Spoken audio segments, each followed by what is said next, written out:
Welcome to the Root of It All podcast with Tree, where you will learn new habits for human betterment. We talk about all things related to personal growth, and everything is on the table. Each episode will explore different topics like self-care, mindfulness, goal setting, and more, with a focus on practical tips and actionable advice you can start implementing in your life today. Our goal is to help you become the best version of yourself and live a more meaningful life. So grab a drink, cozy up, take your dog for a walk, or go for a drive. Join us for some fun and meaningful conversations with some amazing humans. Let's grow together. Hey, everybody, and welcome to another episode of the Root of It All podcast with Tree.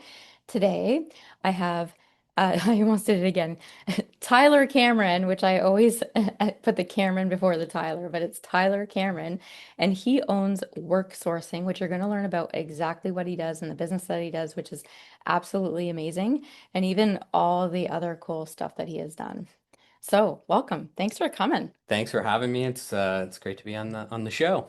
Yeah. And so one of the main themes about you is that I want people to learn from you, and that we're getting to the root of it is the piece that you just go for it. Like you just before we hit record, you were telling me about when COVID hit, you were in sales, and was it you and your friend? Here, you tell the story. Yeah, Yeah. when I was working at a media company and in sales and partnerships, Mhm. and we all got sent home. We all kind of remember that. And being in sales, we knew it was going to be a tough uphill battle. So we thought, how can we make ourselves valuable?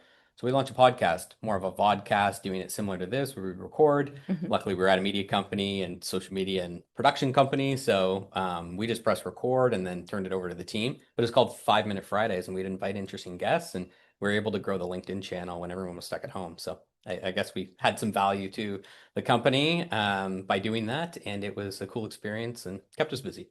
Mhm. And when you were doing it, um, teach us the mood. Actually, let's go back. Like when you decided to do it, like you said that you were already in, was it kind of like a media company? Like you had access to media stuff? Yeah, oh yeah. We had a whole Okay. studio and everything, but we were at home, so it was how do we Mm, do this from the makeup table I was working off of when I got sent home. So I didn't have a great setup at the spot I was at. So yeah, we just jumped into it.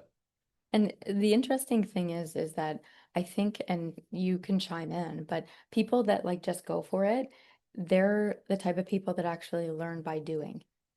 Would you say that's how you like to learn? Absolutely. There was no way I could go to university outside of my terrible marks in high school, but that to sit in a lecture and just listen.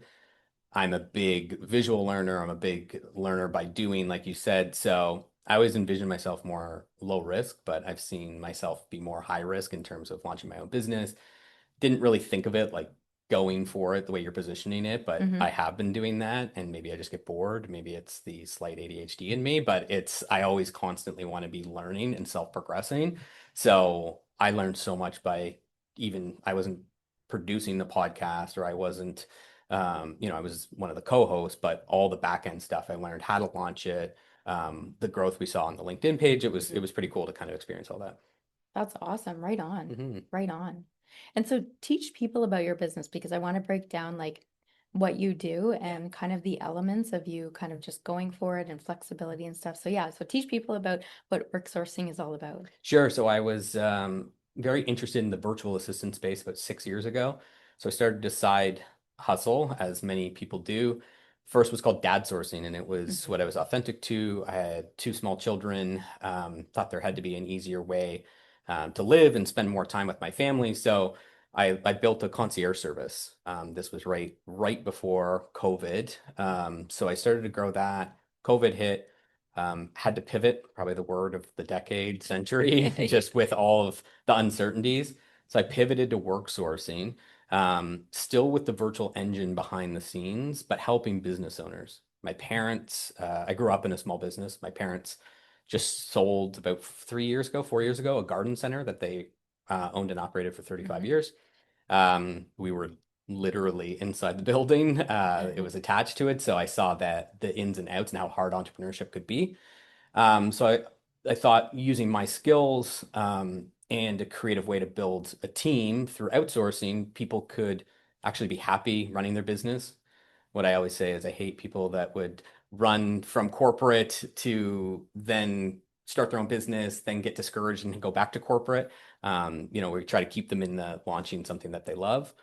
So what we did was started as a traditional virtual assistant business, and over 4 years, we've grown from one VA to 35 plus virtual specialists, we're calling them.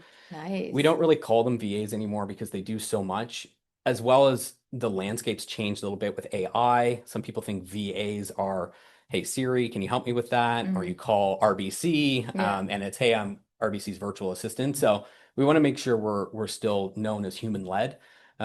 We leverage technology every single day, but the areas we help people are workflow solutions. So that's the Mhm. foundational piece of growing their business, because if they don't fix that part, they'll always just be kind of spinning their wheels. And then once we get the foundation of their systems and their communication and their knowledge base, we move to pairing them with admin or doing admin tasks for them. So project based or ongoing, as well as marketing and sales. So it can be kind of an Mhm. ongoing relationship or project based where people come to us and we help them with solutions that way. So Yeah, which is awesome because I think actually I know now every business owner that has to be online or doing like even podcasts now and all this sort of stuff that having what's the word that you call them? Not a virtual assistant anymore, work a specialist. We play work on the specialist. WRK because our company's WRK sourcing. So we I play off work specialists. So yeah, but we call them specialists. Yeah, and they really are because they're specialized in how it is that they can actually help a business owner in all kinds of different ways. And Mhm. it's sometimes can be difficult or lonely even being a business owner. So to have somebody that you can count on, rely on, and get things done is really great. And so when we talk about risk, Mhm. okay, like, so first of all, I want to go back to a conversation that we had probably at least 6 months ago. How all of a sudden you're like, yeah, I wrote a book. And I'm like, Yeah. what? You wrote a book? Mhm. Like, so that's not necessarily that it's a risk, Mhm. but to actually like publish it, write it, put it all out there, like something that you wrote Mhm. to put out there is the risk itself. So teach people about that, like you're the whole, and it is an interesting story. So go for it. I love it. So I've always enjoyed writing, something I consistently worked at, mostly in sports, blogging. I mean, the entry level to just putting yourself out there, you can start tomorrow, right? You can start online, like on social media, you can start through websites. But I always had a goal of writing a book. It was an achievement I wanted to reach for. I just needed the right topic and the right passion point. So I wrote a book called A Dude's Guide to Surviving His Wedding. It was kind of built upon, it was a brand builder as I went into Dadsourcing, right? It was a part of my personal brand. But my wife was in the wedding industry, so I kind of saw some of the ins and outs of that, some funny stories. We were getting married, so I kind of wrote it along, but I brought experts into every single chapter, whether it be how to pick out a ring, the music, Mhm. whether it be DJing. I was also a music DJ, a wedding DJ, sorry. So there was a lot of parallels there for me to be able to write and speak to it, but do it in a really fun and lighthearted way. Um, didn't know how to start, but the key was to start. Just Mhm. start writing. People said, how long did it take you to write a book? I said, 5 years maybe. But the last year and a half, when I actually partnered with a self-publishing company, that's when it really took off. So finding the people, I'm listening to the audiobook Who Not How. So it was finding the Who, and the Who Mhm. was a company called Tellwell out of British Columbia, that helped bring that to life as they're a publishing company. So just start, write, and yeah, putting myself out there doing that. I didn't really think twice because I'd already come that far. So Well, and the cool thing is too, I find with you and people that just go for it and that there's a couple of elements. So first of all, there's flexibility, mhm. right? So you're really like when things have to pivot, using that word, Yeah. that you're totally willing to. And you're like, "Oh, okay." And but because a lot of people, what happens is they get stuck in an unuseful emotion. They get stuck in, did I do this wrong? Am I good enough? Is this a sign to Hmm. not do it kind of thing? Where when that happens, you just pivot and keep going. Look for something different, right? So look for the who. And Yeah. even it like if our expectation is that the hoot's just going to magically land at our front door or on our lap, that's a bad expectation to have. We need to continuing going forward in all kinds of different ways. Now, with your business, Mhm. okay, like it's an interesting thing. So, all of the specialists, Yep. right, that work for you, and then they're onboarded with other companies that they help out in all kinds of different ways. Most of them are in the Philippines, Correct. Yeah. right? And so that's kind of too how you and I bonded in the first place, because for two of my businesses, I also have people in the Philippines. Mhm.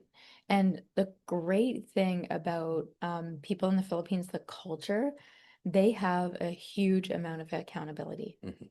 So when we look at people in our workforce here in North America, the, dare I say, a lack of accountability in a lot of people Yeah. is a thing that we're sort of navigating, for lack of a better Yeah. word, right?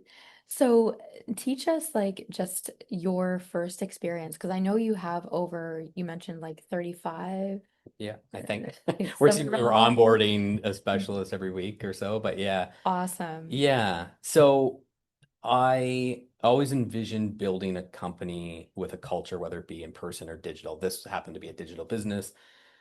I find that I want to connect with people that are aligned with my vision. Mhm. So it was finding the right crew. It was, do we spread it out like just a global workforce? Or do we build something cool with a specific spot? I tested a lot of different countries and whether it's time zones and skill sets. And as I was building the business, but I landed on the Philippines, to your point, amazing people, amazing Yeah. culture, amazing skill set, Yeah. where I really, really found, I found comfortability with working with the crew. And I'm always clear with people because sometimes people think, there's exploitation with some people overseas. Mm. And with us, we always bring them into the work sourcing family. We never just Yep. farm the work out. Yep. We provide benefits, like they're all subcontractors, but we're bringing them in bonuses, town halls, collaboration, birthdays off. Like it's still a company that makes you feel like you're a part of something. And Hmm. that's probably what I've been most proud of because we have very little churn. We have people that have been with us for 5, 6 years, even going back to the Hmm. Dadsourcing days, and just unreal people who are constantly willing to be proactive and to have that level of accountability and upskilling. I think that's something that, they're always willing to learn and self-progress, which is very Hmm. aligned with me.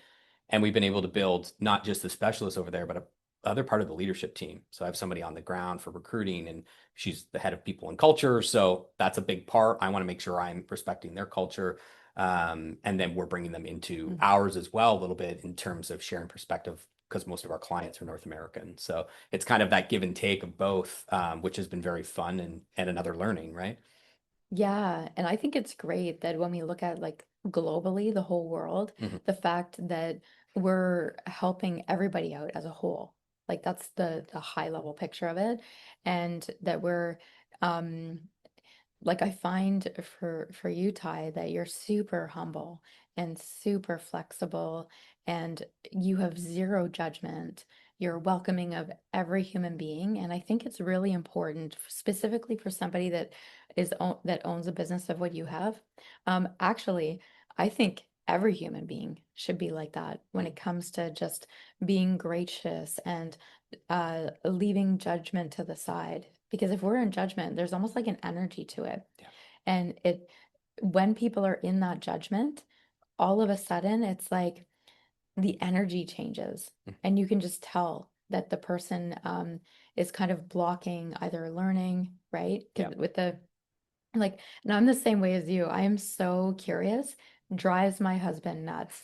Like we'll be anywhere and I'll be like, "Oh, that's cool." And I'll just like go towards it and he's like, "Whoa." Like because I'm just totally like just fascinated Yeah. with things that I don't know about, and I would love to learn and to talk to the people and engage with the people. Hmm. And yeah, and any kind of culture. Like it was interesting before we started recording, you asked me how the training was, right? And um this training, it was so diverse, And it was just such an amazing training, the way that people just really, there was a zero judgment and everybody worked together. And it was such a beautiful thing. And I'm thinking, wow, this is how it's meant to be, Yeah. which is so awesome. So, and also too, a lot of people would be very much afraid or be in fear of opening a business like what you did, Mhm. like to connect. And you've been to the Philippines though, right? Yes. Yeah. Yeah. Yeah. So to even go to another country and onboard people to work for you that is in a different country, Mhm. right? That, but it's honorable. It's a really great thing. So go ahead. No, I Oh, was just gonna say it's I probably should have viewed that more as a risk, but like for me, I just view it in the lens of like how can we help hmm. business owners and people, and like we have core values, and happiness is the number one, which Yeah. seems cheesy, but it's the happiness all around, right? Like the Yeah. business owner is truly happy because there's miserable business owners. It's like I just want this to work, and they just don't, they can't figure it out, or they're close and they just need Hmm. that extra support. And same internally, like we just want our team to be happy because it is a different way of life over there. And if we can provide a great outlet for their skill set, it's been, yeah, it's been such a great fit for us and the way we've been able to build the company. Yeah, and I think it's just fabulous.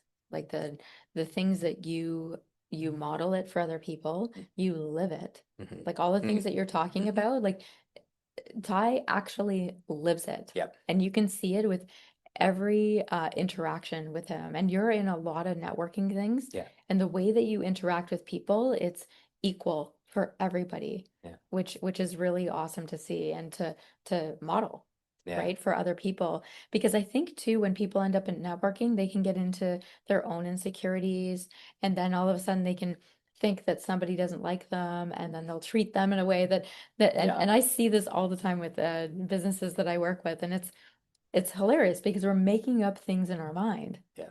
So teach people, and I don't know if you have a formula, but what are the things that you do to stay so either positive or to be so open or to be flexible? Have you always been like that, or is it like a conscious decision? I think I have been. I mean, I'm super comfortable with who I am, flaws and all, Yeah. and with We all got them. right, Yeah. with our core values, our internal core values, transparency is one of them.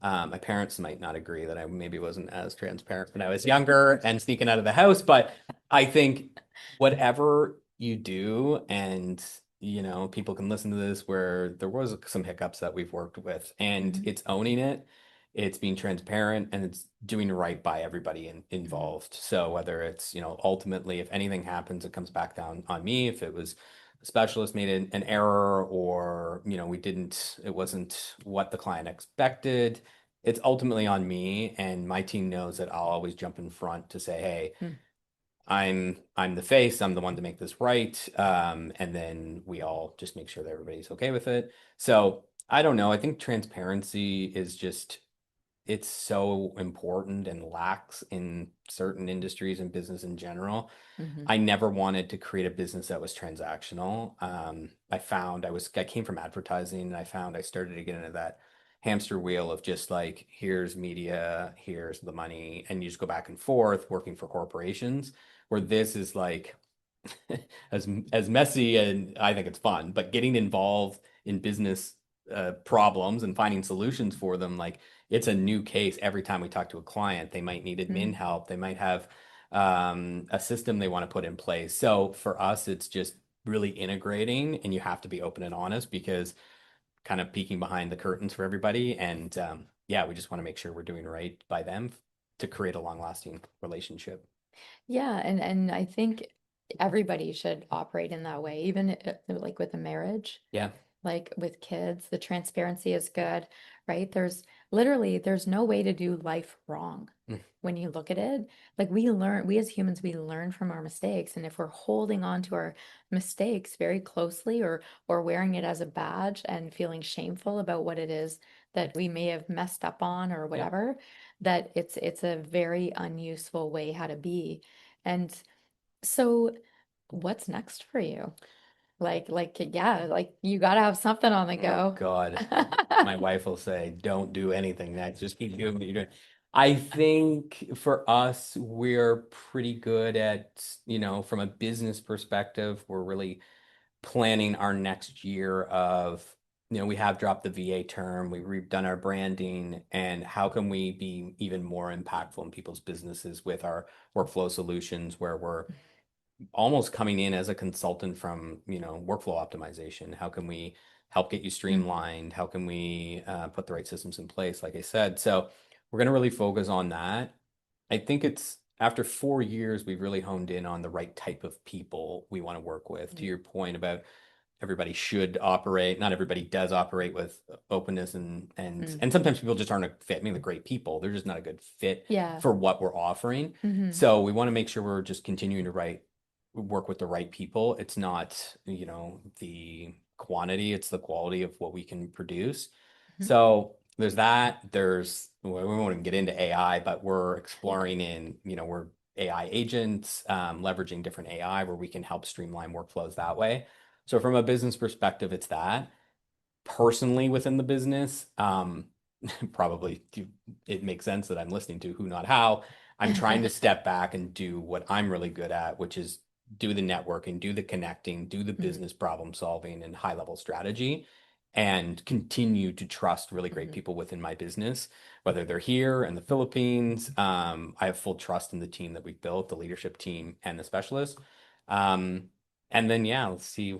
I don't know, maybe in books in the future, another one, or I don't know, but That's we're what I'm kind of, yeah. I'm, So I'm we'll see. kind of like, I think there's another book in there for There sure. is, yeah. It's a dude's guide to Yeah. surviving kids was one that I was starting to write, but that one's going to be a bit bigger, I think. I have two daughters, so it's So it could yeah, be, learn every yeah. day. Well, it could be two parts as well. It could be Could like, be. how old are your kids right now? One just turned 10 yesterday and 7. So 10. Yeah, so you can do like a 0 to Yeah, 15 and then like a 15 to 25, yeah. specifically because they're female. So you're like a girl dad, right? Love it. Yeah. Well, so I'm going to pivot a little bit and just talk about the whole girl dad thing. Hmm. So every single like woman each week, we are somebody different. Okay? Hmm. Yeah. And I mean, we have hormones, we can have kids. Hmm. Like my goodness, like we can literally like grow a human inside our body. Yeah. And so it's so fascinating when us as women, we more and more of us are kind of owning that and leveling up with what's going on with us or getting the help that we need or whatever it is. So for you, when your kids get older, there's going to be like three people that are different every single Yeah. week. And the cool thing for you to write a book about this is because you are so humble. Mm. So you would actually write it. First of all, you're funny too. So it might be a little bit of tongue in cheek, but Yeah. it would also be from like a very humble, non-judgmental place. And I really believe that a lot of people can utilize that information in a Yeah. huge way. I think that would be very cool. It's a cool concept. I can't wait to enjoy the. I'm already starting to see it with my 10-year-old. She's starting to act like a teenager, I feel like. But I think same thing though. Like I operate the same way at home with openness and transparency. Like Mhm, if there's any yelling that happens, kind of back it up and say, hey, this is why I was upset. Like let's talk it out. And even with the 7-year-old, and we've raised them that way too, just to try to be as open with them as mhm. possible. So yeah, we'll see how I can navigate that. Well, and it's great. I think it's like I work with tons of people, right? And all kinds of from all walks of life. Hmm. And I really think that's a great way when we talk about transparency, but it's also in a neutral state. Hmm. Okay. Like people can be transparent, but that neutral state Yeah, with that kind of love piece in it is very important. I And agree. and for you, it could be your family. You're the same whether you're with your family or with your friends, you're networking or Yeah. yeah, you're really the same, which is awesome. And I so you said you're really comfortable with yourself. Hmm. So again, were you just born that way or like was there something in your life that happened and you're just like, you know what? Like, this is I just me. I I probably wasn't as comfortable with myself in high school. I come from a really small town, so I think that added to comfort level where I just knew everybody. Mm-hmm. But I don't know. I think I've always been extremely self-aware. I always Mm. joke, I'm like, Mm-hmm. I don't have the highest IQ, but I have a really, really high EQ. Really good at reading rooms, probably why I was good in sales. Yeah. My wedding DJ days, playing to a crowd, emceeing all the weddings that I've done. So I think I have a high level there, but I don't know, maybe it's the self-awareness. I've always been, like I said, flaws and all. I know where I could Mm-hmm. get better, but I know where I'm really comfortable. And I just try to be there for people when I can. Mm-hmm. I guess I've kind of been like that for most of my life. Yeah. Cool. Yeah. Yeah, and the interesting thing because I'm very much like you, like in a lot of the way that what we were talking about. The Mm. reason why I'm very like I'm also very self-aware, like physically for my body. Like I can literally my husband laughs because I can have like a bite of something and I'm like, oh, my body is like that's like Mm. no, that's not gonna work. Yeah.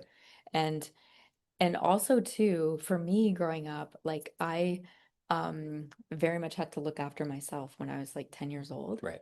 So I learned how to read a room like very and for me it was more of a safety thing Hmm. to be humble, to just lay it all out there. So it made it more of like a safe place Yeah. for me, if that makes sense. Yeah. It does. Yeah. Yeah. And so even like reading the room and I was not a DJ, but Some of the rooms I didn't want to read, but yeah, too much country music. yeah. I cannot confirm or Yeah. deny if I was there at any point in time. Yeah. But it's interesting how us as humans that um our nervous system fires off and our personality can shift or change Mhm. just out of fear. You're And right. yeah, and we're not even conscious about it. Yeah. Right? So when we look at the way that we're operating, like I know for me it stemmed out of fear, but now what I'm doing for a living, it works beautifully. Yeah. Right? Yeah. For you, it might have been you've just always been comfortable and that just felt good for you. Yeah. Being in a small town, it worked. You got your needs met being that way Yep. as well. Yep. Because as we're grow up, we either act out or we act a certain way in order to get our needs met. I did some acting out too. And- Yeah. Yeah. My teenage years. Just to be Yeah. clear, you heard it here Yeah. first. Oh, Lots of my acting. parents do it all. Yeah. Too funny. So what would be something that you'd want to leave somebody with? Because so the main themes we're talking about is like accountability, just going for it, Yep. being flexible, being humble, all those things. Like what would you want to leave people with? I would say the transparency is Mm, huge. I lead with empathy, so like that's mm, something that always trying to take into account. If you're launching your own business, it's extremely difficult. And we can kind of go back to the who, not how. Like, don't feel like, yes, you have to wear a lot of the hats off the start and until it makes sense. But the chances are, like, if you're procrastinating, chances are that that's something you shouldn't be doing, right? mm, Or, if you can start to hand some of that stuff off, I love to see that in business owners. You mentioned it being lonely. Solopreneurs are amazing to work with when they're established and they're to a point where they're like, I shouldn't be the sales, the mhm. marketing, the admin, because they say if you don't have an assistant, you are the assistant. So how do you start to get that off your plate? Mhm. And yes, it might be an investment you might not be comfortable with, um, but sometimes you can't quantify what that takes off out of your brain, the Yeah. energy For changes, the time. time. Yeah. So I would just, yeah, that's, the transparency, know when to ask for help or kind of two really big things and just know that outsourcing is a thing. And, Hmm. there's great companies like ours and others and just try to find people that enjoy that work and are really good at it because Hmm. you might not be. So Well, and it's interesting that you're describing you call it soulpreneurs, yeah, right? solopreneurs. Yeah. And so I told you I'm writing a book, right? Yes. Yeah. It's called I'll Do It Myself, Damn It. Hmm. Dot dot dot sign your nervous system. Yeah. So every soulpreneur Yeah. operates in that way. And Totally. that's yeah, and that's why. And I wrote a whole chapter about self-sabotage, and that's part of it. Yep. Being their own assistant or proving that they can do it themselves, but then they're like run down or whatnot. So it's very important that you are offering these services. Mhm. So you can actually call yourself a superhero Yeah. because you're saving all of these solopreneurs Mhm. from, from themselves, Yeah. really, right? Trying to, yeah. And it's just the knowledge of, it's the self-reflection as the business owner to say, okay, I need to get this off my plate. But then it's that next step where we help, right? We come in and say, check this, this, and this off. This is where you start, because a Mhm. lot of people just put their hands up and say, I'm too busy. They just have their email open constantly and they're just in Mm. reactionary mode. Yeah. Sabotage mode, it could be the same thing, right? Yeah. So it's just knowing how to get that off your plate and where to start. Yeah. And having the understanding that time's money. Yep. Like full stop. Like if they're out networking, like so for you, you described if you're out networking, you're bringing money into the business, Yep. right? Well, same with the solopreneurs, right? Yeah, Like it's absolutely. Yeah. yeah. And that's what I should be doing, right? And that's what most of the time we talk to leaders of companies, CEOs, founders, solopreneurs, and we say, like, what do you like to do? Where, Mm. like, what is your skill set? Because we work with a lot of lawyers and they didn't go to law school to raise QuickBooks invoices, right? Like, it's like they're not a finance person. They might have taken a class, but they should be a lawyer. They should be in the courtroom. They should be working on their craft and then outsourcing the rest and getting some help. Mhm. Yeah, or even spending more time with their family, That too, right? yeah. Yeah, Yeah. that's definitely, like, I started with Dadsourcing on the personal side of things, concierge. We're donating back to men's mental health. I think that's a big Mm. part of it, right? Hmm. Like, we wanted to make sure wasn't just for dad, it was for the whole family and your friends, and that social aspect to be able to get out and unplug, which sometimes I'm not great at, but and a lot of entrepreneurs aren't. So it's just a Hmm. matter of having that balance or the blend. Sometimes it's not a work-life balance, it's a healthy blend sometimes. Hmm. Awesome. Well, thank you so much for this conversation. It's great for people to learn, and that's what this is getting to the root of it all, for people to really learn from people in different industries. First of all, learn about the industries, but also learn about the human archetypes in them. And there's a lot of great nuggets in the way that you operate that it would benefit other people to model your behavior to really be transparent, flexible, open and all of those things. So thanks again for coming by. Thanks for having me. Okay. Well, folks, that's a wrap for today's episode of The Root of It All with Tree. I hope you enjoyed it as much as I did. But before we go, I just wanted to remind you that you can follow us on social media. You can find us on Facebook or Instagram. And we will be posting motivational quotes and behind the scenes content that you won't want to miss. You can always sign up to come live while we're filming this, or even join us online through Zoom. We always offer open question and answer after each episode that we don't record, so it's all private, but you can get more involved. So sign up for free at businessgrowthresults.com, and we're going to cover all kinds of different topics that you're not going to